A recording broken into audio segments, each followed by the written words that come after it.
সোমনাথ পাত্র অমর বিশিষ্ট স্বাধীনতা সংগ্রামী সোমনাথ পাত্র অমর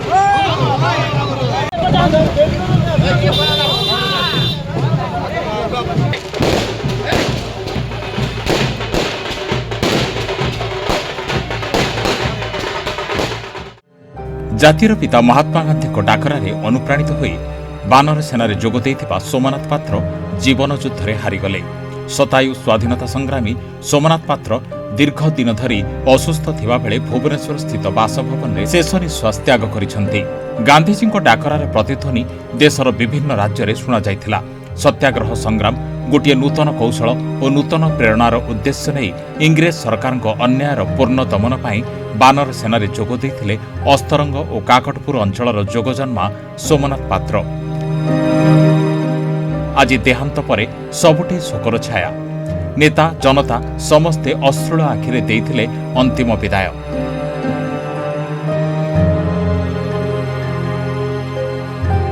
ପୁରୀ ଜିଲ୍ଲା କାକଟପୁର ବ୍ଲକ ବାଜପୁର ଗ୍ରାମର ସ୍ୱାଧୀନତା ସଂଗ୍ରାମୀ ତଥା 101 ବର୍ଷୀୟ ସୋମନାଥ ପାତ୍ର କିଛିଦିନ ହେବ ବାର୍ଦ୍ଧକ୍ୟ ଜନିତ ଅସୁସ୍ଥ ଥିଲେ। ସେ ଜଣେ ଲେଖକ କବି ଭାବେ ବେଶ୍ ପରିଚିତ। ବିଭିନ୍ନ ପ୍ରତିଭାବାନ କାର୍ଯ୍ୟ ପାଇଁ ସେ ବିଭିନ୍ନ ସ୍ତରରୁ ପୁରସ୍କୃତ ମଧ୍ୟ ହୋଇଛନ୍ତି। ଲବଣ ସତ୍ୟାଗ୍ରହ ଆନ୍ଦୋଳନ ସମୟରେ ସୋମନାଥ ପାତ୍ରଙ୍କ ଆବେଦନ ଅତୁଳନୀୟ ଥିଲା। ସୋମନାଥ ପାତ୍ର ଜଣେ ଅଣବନ୍ଦୀ ନେତା ସହ ବାନର ସେନାରେ ଯୋଗ ଦେଇଥିଲେ। ବ୍ରିଟିଶ ଶାସନ ବିରୁଦ୍ଧରେ ସଂଗ୍ରାମ କରୁଥିଲେ। ଭାରତର ମୁକ୍ତି ସଂଗ୍ରାମ ଅନେକ ଲୁହ ଓ ଲହୁର କଥା କୁହେ। ଏହି ମୁକ୍ତି ସଂଗ୍ରାମରେ ଅନେକ ସଂଗ୍ରାମୀ ଲାଠିମାଡ଼ ଖାଇଛନ୍ତି, କିନ୍ତୁ ସୋମନାଥ ପାତ୍ରଙ୍କ ତ୍ୟାଗ ଓ ବଳିଦାନ ଅବିସ୍ମରଣୀୟ। ଫିରିଙ୍ଗି ସରକାରର ଅନ୍ୟାୟ ଅତ୍ୟାଚାର କଥା ପଡ଼ିଲେ ତାଙ୍କ ଆଖିରେ ଆପେ ଆପେ ଲୁହ ଆସିଯାଏ। ଏହାସହ ପ୍ରଥମେ କଂଗ୍ରେସ ପରେ କମ୍ୟୁନିଷ୍ଟ ଦଳର ଜଣେ ଦୃଢ଼ ସଂଗଠକ ଭାବେ କାର୍ଯ୍ୟ କରୁଥିଲେ। ଦଳିତ ଅବହେଳିତ ଓ ନିଷ୍ପେଷିତ ଜନତାର ସେବାରେ ନିଜକୁ ଉତ୍ସର୍ଗ କରିଥିଲେ।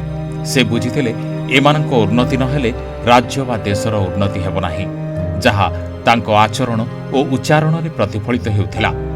ଏହାସହ ତାଙ୍କ ଲେଖନୀ ବିସ୍ତୃତ କାବ୍ୟ କବିତା ମଧ୍ୟରେ ସଂଗ୍ରାମ ହିଁ ଜୀବନ, ପୃଥିବୀ ପୃଷ୍ଠରେ ମାନବ, ସମାଜ, ଦର୍ପଣ, ନୂଆ ଦୁନିଆ ପକ୍ଷରେ ମୋ ସ୍ଥାନ, ପଥର କହେ କଥା, ପୃଥିବୀ ପୃଷ୍ଠରେ ମାନବ ସମାଜ, ଅର୍ଘ୍ୟ ଆଦି କବିତା ଲେଖିଛନ୍ତି।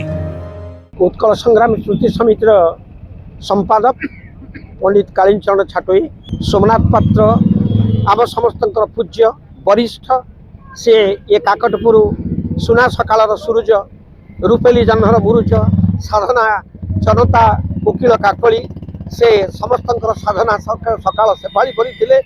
ଏବଂ ସେ ଆମ ପାଇଁ, ଏ ମାଟି ପାଇଁ, ଏ ବାଜପୁର ମାଟି ପାଇଁ, କାକଟପୁର ନିର୍ବାଚନ ମଣ୍ଡଳ ପାଇଁ ସେ ଯାହା କରି ଯାଇଛନ୍ତି, ସେ ଯେଉଁ ବିଶିଷ୍ଟ ସ୍ୱାଧୀନତା ସଂଗ୍ରାମୀ ବାନର ସେନା, ସେ କବି, ସେ ସମସ୍ତ ମଣିଷଙ୍କର ମଣିଷ ଭିତରେ ମଣିଷ ଥିଲେ ଏବଂ ସମସ୍ତଙ୍କୁ ସେ ଯେଉଁ ପ୍ରକାର ଆଦର୍ଶରେ ଅନୁପ୍ରାଣିତ କରାଉଥିଲେ ଆମେ କେବେ ଭୁଲି ପାରିବୁ ନାହିଁ।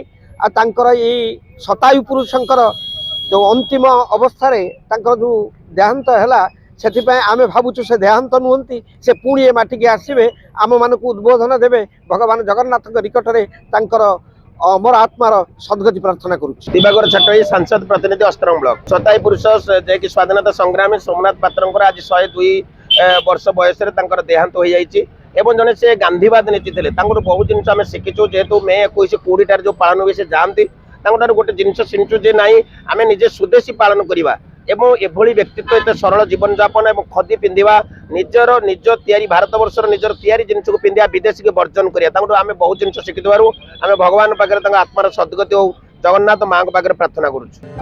ସ୍ୱର୍ଗତ ସୋମନାଥ ପାତ୍ର ବାଜପୁର ଗ୍ରାମରେ 1925 ମସିହା ଏପ୍ରିଲ 4 ତାରିଖରେ ଜନ୍ମଗ୍ରହଣ କରିଥିବା ବେଳେ ଭୁବନେଶ୍ୱର ସ୍ଥିତ ବାସଭବନରେ ଗୁରୁବାର ଅଥବା 2026 ମସିହା ଜାନୁଆରୀ ମାସ 15 ତାରିଖରେ ଇହଧ୍ୟାମ ତ୍ୟାଗ କରିଛନ୍ତି।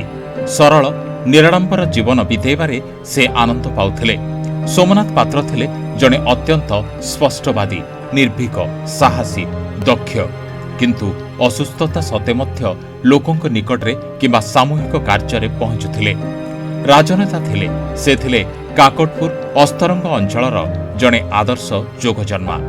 ଖବର ପାଇ ସୋମନାଥଙ୍କ ପାର୍ଥିବ ଶରୀରକୁ ଭୁବନେଶ୍ୱରରୁ କାକଟପୁର ଅଭିମୁଖେ ଅଣାଯିବା ମଧ୍ୟରେ ବିଭିନ୍ନ ସ୍ଥାନରେ ଶେଷ ଦର୍ଶନ କରିବା ସହ ଶ୍ରଦ୍ଧାଞ୍ଜଳି ଦିଆଯାଇଥିଲା। କିଏ ଶ୍ରଦ୍ଧା ସୁମନ ଦେଇଥିଲା, प्रिय स्वाधीनता संग्रामी विदाय बेले समस्त आखिरु लुह झरीथिला। स्थानीय अंचलर शिक्षाविद, बुद्धिजीवी, नेता, कर्मी समस्ते पहुंची शेष दर्शन करथिले। बाजपुर गाँव में जदि जन्म नहीं से खाली बाजपुर नथिले से समग्र ओडिशा रे थिले। वामपंथी आंदोलन एवं लेफ्ट चिंताधारार से जड़े फिलोसोफर थिले एवं विशेषकर आम पाखे ऋणी ये छात्र जीवन से वामपंथी चिंताधारा पाठ आमको पढ़े जो शिक्षा दीक्षा ज्ञान गारिमा आमको जितक दान कर आम से आगू जाकि आज राजनीति भितर किसी ना कि स्थान अलंकृत करूँ। तेणु सी आमर चिर नमस्य एवं से सबुदिन अमर होकर ये शेष यात्रा मुझे छात्र हिसाब से लाल सलाम जनाऊँ। प्रिय नेता विदाय देवा बेले अश्रु झरीथिला समस्तंकर। काकटपुर बजार दे श्मशान में पहुंची स्वाधीनता संग्रामी सोमनाथ पात्रंक मर शरीर। सबुठी शोकाकुल परिवेश रे दिया जाइथिला श्रद्धांजलि। नेता, जनता, शिक्षाविद समस्ते अश्रु आखिरे देइथिले अंतिम विदाय। Kakatpur Tulu Behera report, Swadhikar news.